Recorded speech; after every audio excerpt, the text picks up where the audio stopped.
masalan restorandagi yoki markazdagi influencer kelib qoldi. Nima qilamiz?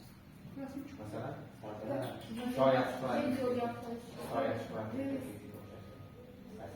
ya'ni influencerdan foydalanish kerak. Bu sarf PRga misol bo'laman. Bobur Mas'ud nima deydi? Tekinligiga olgan. Bobur Mas'ud bu ofisni navbatda. Mana sen bor. Yo'q, biz Azerbayjonda egalari yana Ozarbayjonga tashabbus qilgan joyda biz olamiz degan, biz olishgan keyin Azerbayjonga olgan. Post qilmayotgan 6.000.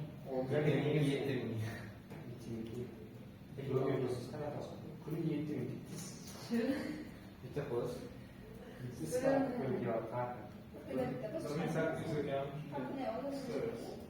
Har kuni bitta post chiqmaydi, to'g'rimi? Har kuni chiqmaydi, baribir har kuni reklama qiladi. Reklama shartlariga ko'ra o'zini anaqasiga qo'yish 7.000. Lekin tushib berish, bu brend o'zi reysiga qo'yish alohida. Masalan, bu 1000 bo'lishi mumkin.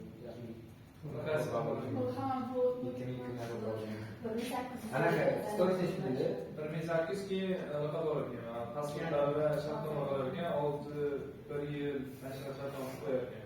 Undan tashqari reklama oldindan to'lab qo'yadilar. Endi situatsiya marketing qanaqa bosqichlardan boshlanadi degan bo'lsak, avvalo xabardorlik, ya'ni doim xudoga lang bo'lish kerak. Kunuz, albatta trendlarni bilib olish kerak. Twitterda ham bo'lish kerak trendlarni bilish uchun. Masalan, globalniy trend nima bo'lyapti? Elon Musk Hitler anaqasini qildi. O'sha trend bor. Yana nima trend bor? Global trend. o'sha bittasi yana nima deyapti?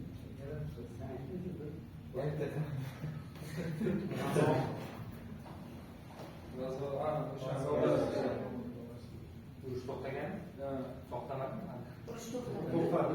Rasman to'xtadi, lekin to'xtamadi. Keyin doim benchmarklar, SMB liderlar raqobatchilarni kuzatib borish kerak va doim brainstorm qilish kerak. Brainstorm degani nima degani?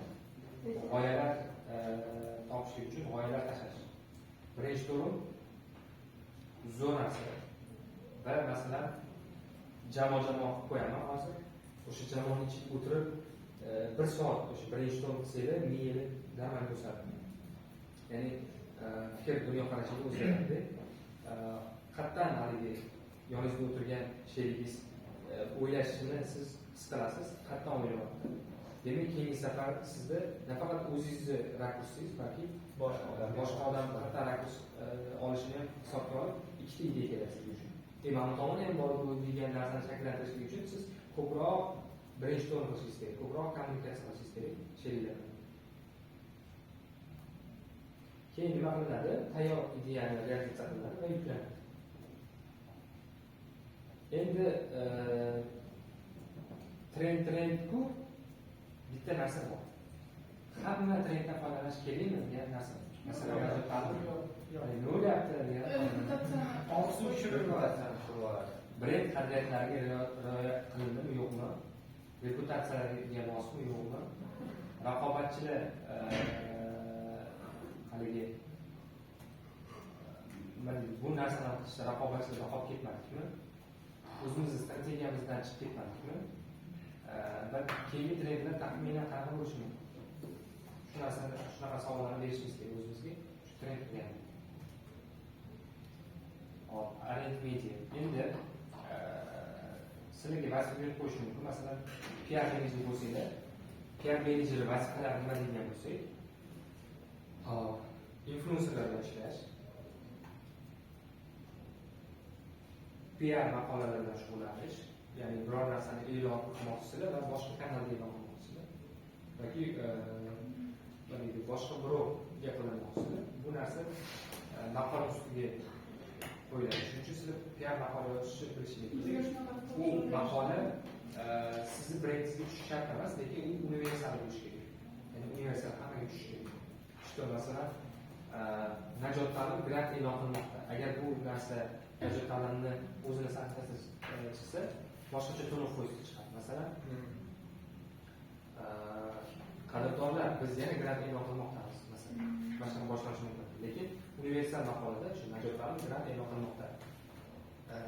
Hammaga tushadigan maqola bitta universal maqola yasash, mana shu PR maqola. Endi yana bitta maqola bor, bu native maqola. Native maqola degani siz bermoqchi bo'lgan kanal yoki siz bermoqchi bo'lgan blogerning blogida u qanaqa to'lov foizida gapirsa, xuddi o'shanaqa to'lov foizida tushunib gapirishingiz kerak. Maqola. Shu bo'lmasa, gazetda hammasini ko'rib qoldim. To'xtatdan. Ana tekst oxiriga yetib bormayman, tushunmadim, reklamaligini. Shu yerda o'z stilda ham yozilgan. O'z yozganimiz kerak, to'g'ri? O'zi yozib berishi mumkin. Ko'p vaqt ketadi. Masalan, najot ta'limda biz o'zimiz yozamiz. O'sha Aziz Rahimga yozganmiz. Muhammad Ali Shohrovga yozganmiz. Jahon Qulatovga har doim yozamiz. Keyin Anaxonga yozganmiz. Xushnudbekka yozganmiz. Keyin yana kimga yozganmiz? Kunuzga yozganmiz. Ikrom Sharifga yozganmiz. Biz atrofimizda kim qaysi osmon devorlariga chiqqan Lyubosiyga yozganmiz. O'zimiz atrofimizda kim bo'lsa o'shalarga yozganmiz. Ekonomiyaga yozilgan. Ekonomiya. Unga yozganmiz. Masalan, bizga vazifa berishdi, 5 ta kanal PR uchun kanal tanib olish. Biz kanalga pul berganimizda biz unga ssenariy ham yozib, boshlangan narsani berishimiz kerak. O'sha maqolani o'qib yozib olsa bo'ladimi? Biz pulga Qarang, blogerni sahifasida, blogerni aktivida buni siz reklama qilish. Lekin u sifatsiz bo'lishi mumkin. Shunchaki yozib tashlash mumkin. Sizga to'g'ri keladi. o'shani pul beradi. Buni berilishi uchun pul beriladi. Yozib berish uchun. Yozib berish alohida. Agentство ishlaydi baribir so'z. O'shani bizga hozir har bir kanal uchun tipo maqola yozib berishdi. Moslashtirilgan maqolani yoki har bitta kanal uchun native maqola